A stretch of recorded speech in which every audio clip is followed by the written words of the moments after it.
Good afternoon, everybody. How are you all doing? It's officially the end of summer, and I really wanted to share with you a broker update that is going to be really important to you.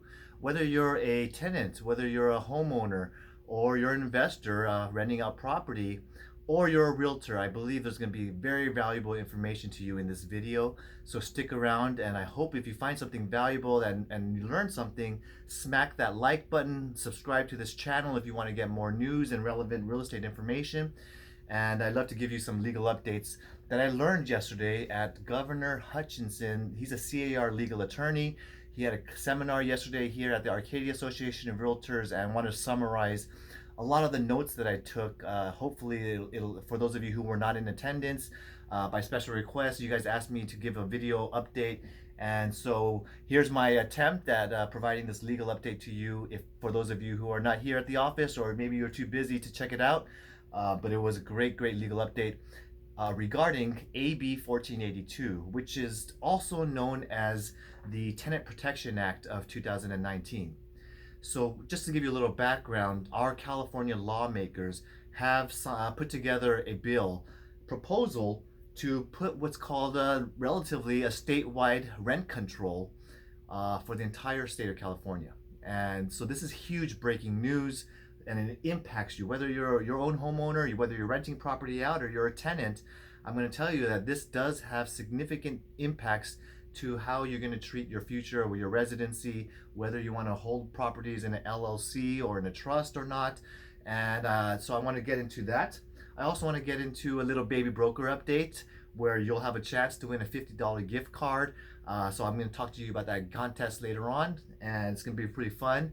And I also want to make sure remind you about Reimagine. This is a nice CAR event for all of us realtors. It's being held on September 25th and 26th for free at the downtown LA Convention Center. And so if you haven't registered yet, please go ahead and subscribe, get yourself registered, utilize your benefits of your CAR membership, and talk and network and take advantage of all these great classes that are going on for free. I'd love to see you there. And so without further ado, let's talk about the Tenant Protection Act of 2019. It's very important. So what is it? This is a rental ordinance basically for the entire state of California that impacts all cities and areas that do not already have their own rental ordinance. For example, cities like LA already have their rental ordinance with the Rent Stabilization Board. You have some areas like Glendale and areas like Santa Monica that already have rental ordinances in place, and those, whichever is the most stricter of the rental ordinance, would probably be what you call to be the governing doc. So this affects all parcels everywhere in California, so it's huge. Okay, and what this is a 10-year bill that's gonna really take effect January 1st, 2020, and should last for another 10 years. CAR did oppose this because how it was written for multiple different reasons. But I can tell you that there are some exclusions as well. So for those of you who hold single family that are not owning a lot of properties, rental properties, you may not really be impacted too much, but there are definite consequences to share. So first thing to share is that this really doesn't apply to those of you who are single family or condos.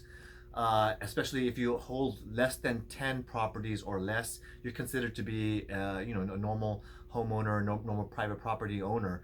And so it would not apply to your single family home or condos. It will apply to your multifamily properties. If you got 3 units, you got a quadplex, or maybe an apartment building, this is going to be something that will be applicable to you in terms of capping the maximum amount of rent you can increase every single year. What is that cap? Well, I'll tell you, it's basically by law, it's going to be 5% of your previous year's rent, and they are going to base this based on March 15th of this year. And so you can only increase it 5% plus what's called the CPI index, which is currently in this year 2.5%. So if my rent was $1,000 in March 15th of this year, I can technically increase that rent a maximum of 7.5%. Now, if you've already increased your rent, or if you your first year since this is in play, they are allowing it up to 10% max this first year for those of you who did have some changes in your rental agreements since March 15th. So if you happen to have increased it above 10%, you're going to actually have to bring down your rent to a cap of 10%. There's a lot of different rules and policies, and I'm not going to be able to give you every single explanation. So I'm going to ask you to check the link below, or to go ahead and go into the ordinance itself after it's been officially signed by the governor. But he did intend to sign this bill pretty soon, whether it's a week, 2 weeks. I don't know when he's going to sign it, but he did declare his intent to put this in for the entire state of California. So just a couple of other things about how this is in comparison to how it was in the past. Previously, before this bill and this ordinance, if I was a landlord, I would be able to ask my tenant to vacate the premises and give him a 30-day or 60-day notice to vacate the property. If he lived there longer than a year, I give him 60 days. I can tell him for whatever reason, I'd like him to ask him to vacate the property. And as long as he's past his lease term and he's on month-to-month basis, we would be able to get him to be vacated without having to go through any huge major ordinances or rental control or relocation fees. But however, today with this new ordinance, we're going to have something what's called just cause. And just cause means I have to have a valid reason as a landlord to ask my tenant to leave. And there's different various reasons of what's considered valid or just cause. But I'm going to tell you, it's going to fall under a court or a jury, judge, to ultimately decide what is valid or not, if this becomes problematic to your tenant. So here's a couple of things about just cause. Your just cause is meaning that if I would only be able to have my tenant vacate the property if they maybe violated the terms of my lease agreement with them. If there was additional tenants living there that was not approved by the landlord, if there was lack of payment or consistent late payments, if they're being a nuisance to the neighborhood, or a nuisance and having a lot of storage or furniture or belongings outside, and they're getting notices about not maintaining the property. For example, maybe they are also doing illegal things on the property. Maybe they're running a business. Maybe they are growing marijuana. Maybe they are doing any other business things like having a daycare clinic at their property, or using it for a whole different multitude of things that I've seen and heard in my experience. So if they're using it and in a breach of contract, those are all valid reasons to ask a tenant to vacate the property. But without a reason, I'm going to tell you, you shouldn't or would not have the ability to ask that tenant to leave. There's a couple of excuses for a landlord to ask the tenant to leave. Just cause would also mean willing if the tenant is unwilling to sign a new lease, and I am giving substantially the same terms, and I'm within the means of the rental ordinance cap, and they refuse to sign. That's a valid reason to ask a tenant to vacate because of a breach. And if they're, like I said, if they're subletting the property without your knowledge, or to people that is not, for example, that you're aware of, that might be a reason. And another reason is if I ask to have entry to the premises for my annual inspection of the property, and if they refuse you entry, that's a valid reason. Another reason to have just cause would be if the tenant actually threatens me as a landlord, verbally, emotionally, maybe in written language. If that is, I guess, what a judge would consider to be abusive or a threat, then I might have valid reasons to ask them to vacate. Another lastly reason I want to talk to you about is if you're doing what's called substantial modifications to the property. So a landlord could ask the tenant to vacate the property because I want to add an extra bedroom and a bathroom. Maybe I want to build an ADU on the property. Maybe I want to remodel an entire roof and replace all the windows and improve the home to make it really much nicer. I can do those things. I will have to probably vacate the property, with the tenant and provide what's called some sort of form of relocation fees. And a little caveat to that is when the property and the permitting is done for this remodel, I have to probably offer that same space available to the tenant, and I can go ahead and charge market rent. If the tenant agrees to charge market rent and pay that whatever whatever that market rent is, they have what's called maybe a first right of refusal to lease that property out before I release it or sign a lease with a new tenant. So that's something to keep in mind and read on the ordinance yourself. There's also other couple of exemptions that I talked to you about. Like obviously, if you have a total 8-unit apartment building, this is going to apply. But there are some exemptions. For example, it's based upon if you have what's called a new construction. If you've had something that was built in the last 10, maybe 15 years, that may be able to get you excluded from this rental ordinance. Okay, older buildings will still apply. For example, if you partially rent your own house out, like I have a back unit ADU, this probably will not apply to you because it is considered a single family and ADU and you're living on the property, so you should be able to charge market rent and you're not subject to the rental caps. Another way you can think about it is if you have a duplex. If you live in one property and you rent out your second duplex unit, you won't be subject to this rental ordinance. Okay, so those are some exceptions. And if I evict a tenant, I can ask the tenant to vacate the property because I want to have a relative live there.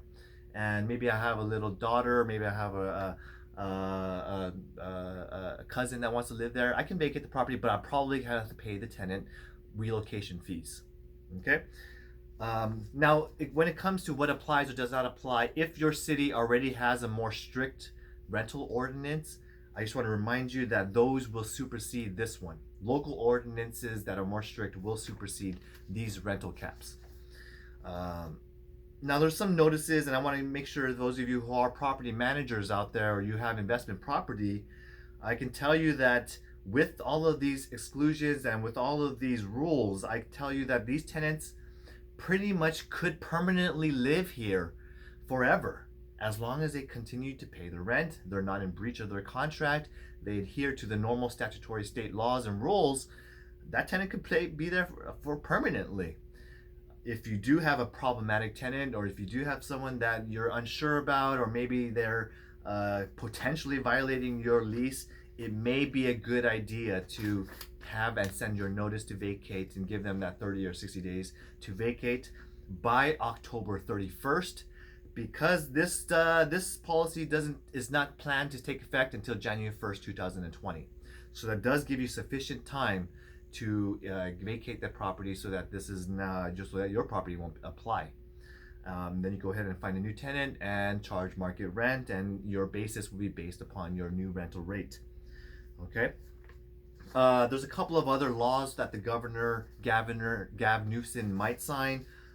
He is kind of talking and testing that the independent contractor status for us realtors, I believe there should or would be a exemption for realtors. That's good news for us as practitioners, that we would not be tested under what's the Perella test, whatever is independent contractor versus an employee. So I think that's fighting and heading in the right direction, but obviously this is not anything concrete yet. Nothing is signed into bill, but this will impact, for example, independent contractors like Uber drivers. Uber drivers who are driving for Uber may be considered actually employees and might have to, this might be very not cost friendly for Uber, who might have to provide benefits or other various unemployment and wages and losses for the employees of the drivers. There is something that's on the horizon regarding Section 8 tenants who apply. And I'm just going to tell you that this is not necessarily a good thing for landlords, because we as landlords would not be able to deny any applicant who comes with the Section 8 application. We may not have any policies that says, for example, I've heard in the past, some landlords do not want to work with Section 8 because the program is a little bit broken. It's a little bit slow process. There's maybe taking inspections annually that I have to correct my property and make sure it's in compliance always. I might have to wait 3 weeks, a month, before I can actually get my tenant in place, even though they want to come in sooner. So there's a loss of rent. So this broken process, I'm going to tell you, is something that to be on watch. If you're a landlord, you do have to accept all applications and treat every applicant, Section 8 or non-Section 8, fairly, reasonably, as you know, FHA and all the guidelines we follow normally. We need to receive all applications and give them the full right of review and select the applications based upon normal circumstances, FICO scores, rental rates, and rent. You know, maybe it's a job employment or whatever it is. Whatever your reason is, do not use Section 8 as your reason for denial. Okay, so it's a good tip for you. For the Department of Real Estate news, I wanted to share with you a couple of things. The DRE may start beginning to fine and enforce the usage of your DRE license number. So as your broker, I want to give you some guidance on how to use your marketing and social media included, so that you don't get this $200 fine. They are beginning to look at all your advertisements, even on social media, emails, flyers, and they're checking to see if your license number is printed clearly in compliance with on the ad. The license number must state your license number if you have any marketing materials on the property. It must not be the smallest print on the page. It must be at least equally as small as the next smallest print item on the font size. That has to be larger than a certain font. And every post you do on social media, Twitter, Instagram, Facebook, I believe this is actually asking you to have your license number included as well. Now, if you have your open house signs, if it's a generic open house this way, you can go ahead and exclude your license number.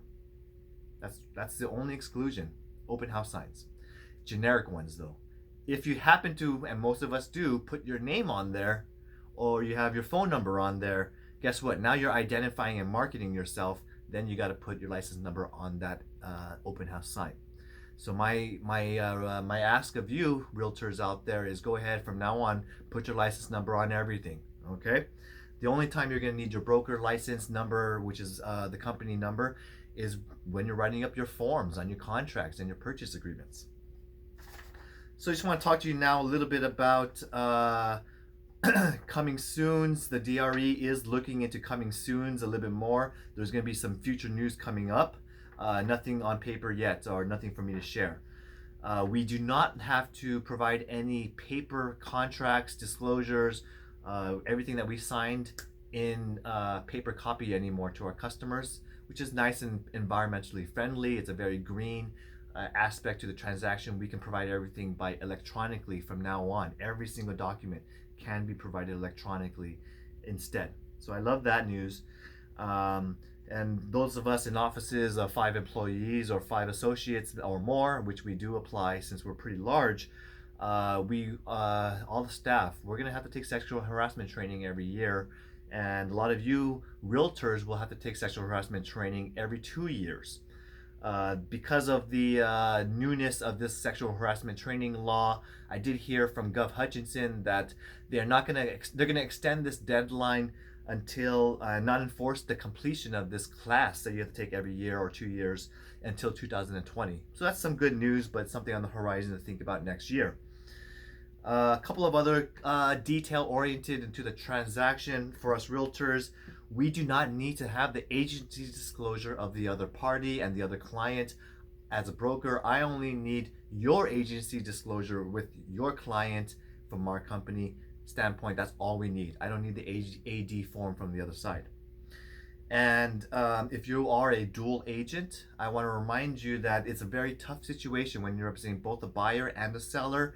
It can be done to success, and I want to make sure that you guys are aware of the laws that protect what is considered confidential versus fiduciary duty.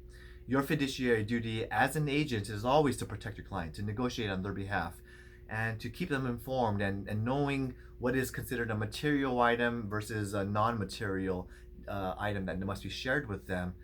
And what this kind of update from us shares is uh, if you have sensitive information that's confidential from one party, whether it's the buyer or the seller, that they share with you, uh, you don't have to necessarily share that with the other party as if it falls under this category. If it's something that has to deal with their financial motivation, maybe I'm going through a bankruptcy, I have an urgency to sell. If I tell you as a listing agent, I'm really lost my job, I can't afford this home, and I must sell this at whatever price, that is a financial motivation that does not need to be disclosed to the buyer. If I have to share with you anything regarding um, information regarding negotiations or the status of my well-being, like I need to sell my property because I need to move, my grandparents or my family needs to move close to me, and I want to move close to them, and we have a baby coming on the way, like I do, or I need to sell because I'm getting displaced for my work. There's a lot of various personal reasons too, and that motivation does not necessarily have to be shared to the buyer. On the same avenue, if a buyer shares with you sensitive information, like, I don't care what it takes, give me the offer. I want to pay $10,000 over the next best offer. That's considered to be more of their motivation to buy the property. That you don't have to share that information with the seller.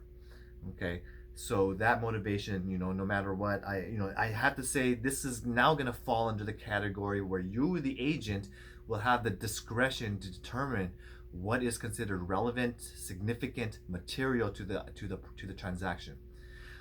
As just a little obvious disclosure, if it is relevant material to the property, you must still disclose, even if the seller tells you not to.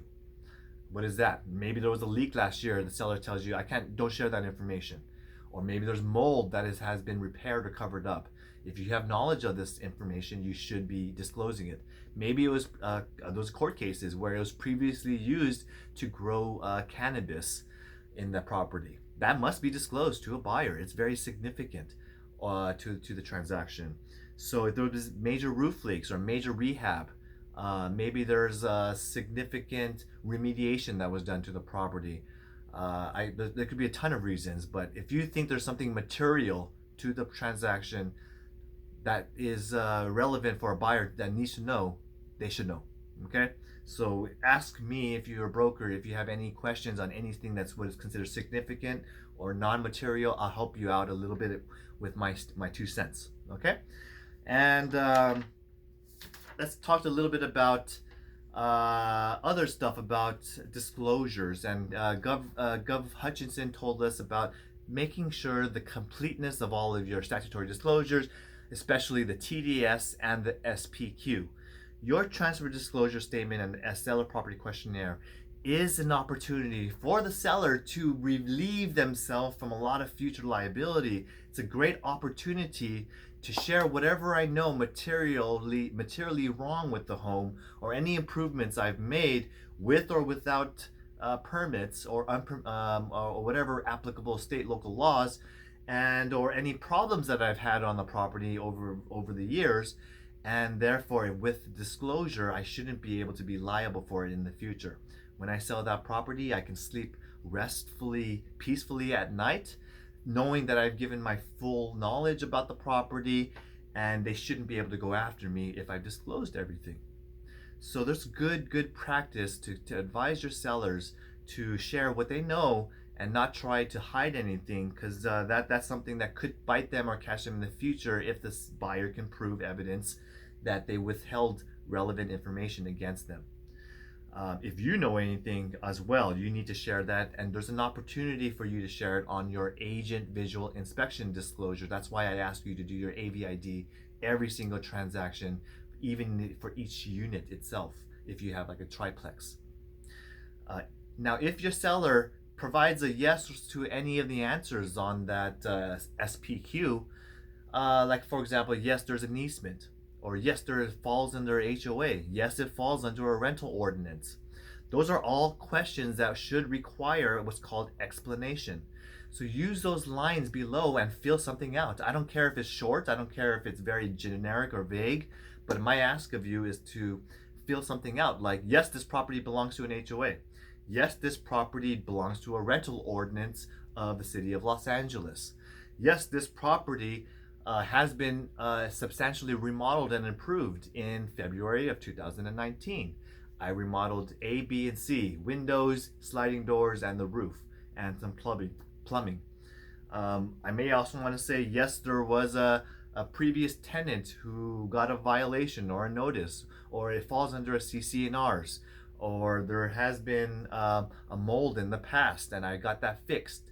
Those are all good items for you to go ahead and disclose. But if you don't provide any explanation, you leave it blank, that might be considered to deemed to be, from a buyer's perspective, incomplete.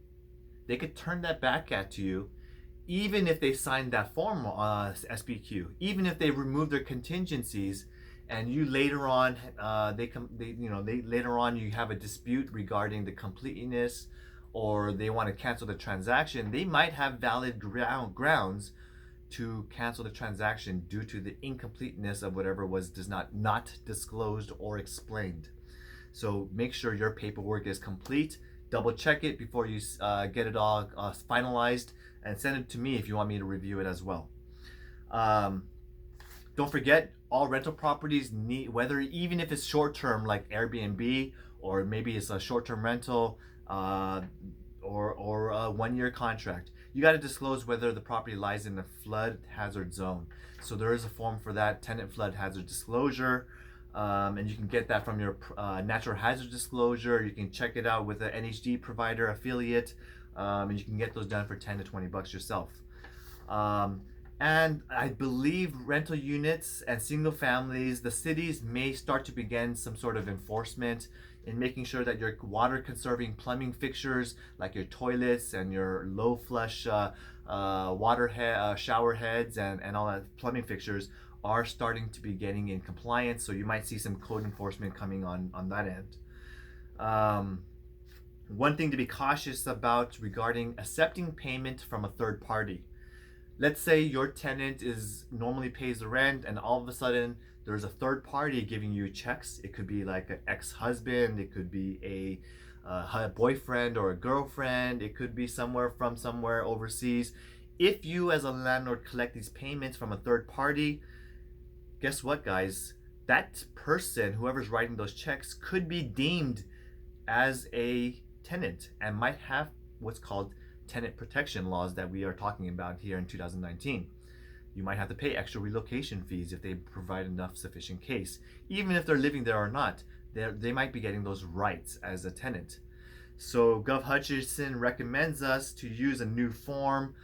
There will be a CAR form that actually allows you to have making sure that when they send each rental payment, each time they send it, they should include a statement on there with this form that they are only providing a payment and they are not considered to be and deemed to be a tenant and the tenant's rights when they send these payments. And then you can therefore take their check payments and feel good that they are not actually deemed to be an actual tenant.